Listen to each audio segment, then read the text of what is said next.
Bismillahirrahmanirrahim. Rabbi shrahli sadri wa yassirli amri wahlul uqdatam min lisani yafqahu qawli.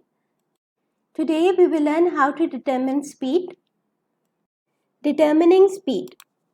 You can find the speed of something moving by measuring the time it takes to travel between two fixed points. For example, some motorways have emergency telephones every 2000 meters. Using a stopwatch, you can time a car over this distance. Note that this can only tell you the car's average speed between the 2 points. You cannot tell whether it was increasing its speed, slowing down, or moving at a constant speed. Laboratory measurement of speed. Here we describe 4 different ways to measure the speed of a trolley in the laboratory as it travels along a straight line. Each can be adopted to measure the speed of other moving objects such as a glider on an air track or a falling mass. Measuring speed using 2 light gates. The leading edge of the card in figure 1.3 breaks the light beam as it passes the first light gate. This starts the timer. The timer stops when the front of the card breaks the second beam. The trolley's speed is calculated from the time interval and the distance between the light gates.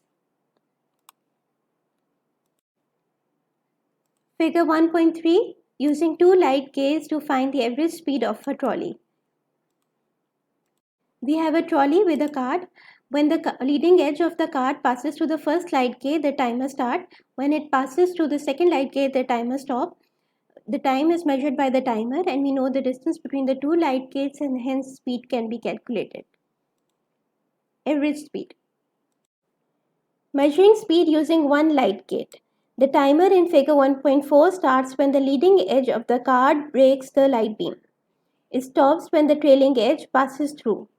In this case, the time shown is the time taken for the trolley to travel a distance equal to the length of the card.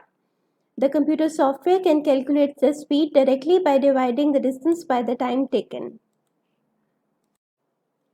Figure 1.4, using a single light gate to find the average speed of a trolley. We have a card on a trolley and we have a single light gate. When the leading edge of the card passes to the light gate, the timer starts. When the trailing edge of the card passes to the light gate, the timer stops. The time is measured by the timer and the distance is the length of the card. Speed can be easily calculated. Measuring speed using a ticket timer. The ticket timer, figure 1.5, marks dot on a tape at regular interval, usually 0.02 seconds. This is because it works with the alternating current and in most countries the frequency of the alternating main is 50 Hz. The pattern of dots acts as a record of the trolley's movement.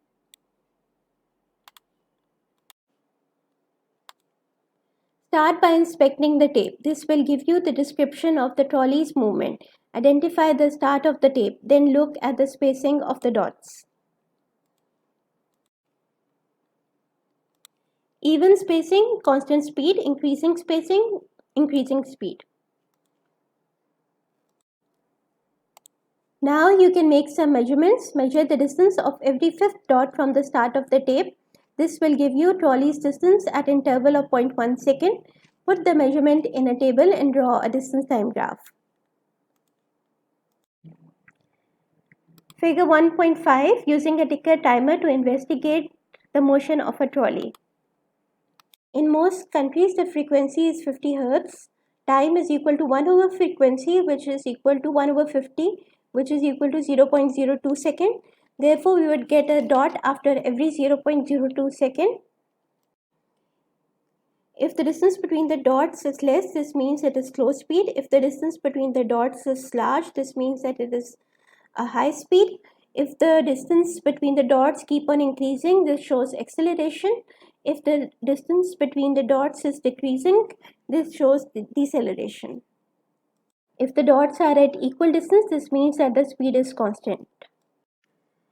We can measure the distance of the 5 dots. The time for the 5 dots is equal to 0.1 second. 0.02 into 5, which is equal to 0.1 second. We know the distance, speed can be calculated. Measuring speed using a motion sensor. The motion sensor, figure 1.6, transmits regular pulses of ultrasound at the trolley. It detects the reflected waves and determines the time they took for a trip to the trolley and back. From this, the computer can deduce the distance to the trolley from the motion sensor. It can generate a distance time graph. You can determine the speed of the trolley from this graph. Figure 1.6, using a motion sensor to investigate the motion of a trolley. We have a computer, we have a motion sensor, and we have a trolley. The motion sensor is placed in line with the trolley in the direction of its movement. It would send ultrasound signals and they will be reflected back by the trolley. The computer can then calculate the distance and give us time, and we can plot a distance time graph. From the distance time graph, we can calculate the speed as it is the slope of the graph. Choosing the best method. Each of these methods for finding the speed of a trolley has its merit. In choosing a method, you can think about the following points. Does the method give an average value of speed, or can it be used to give the speed of the trolley at different points along its journey? How precisely does the method measure time to the nearest millisecond?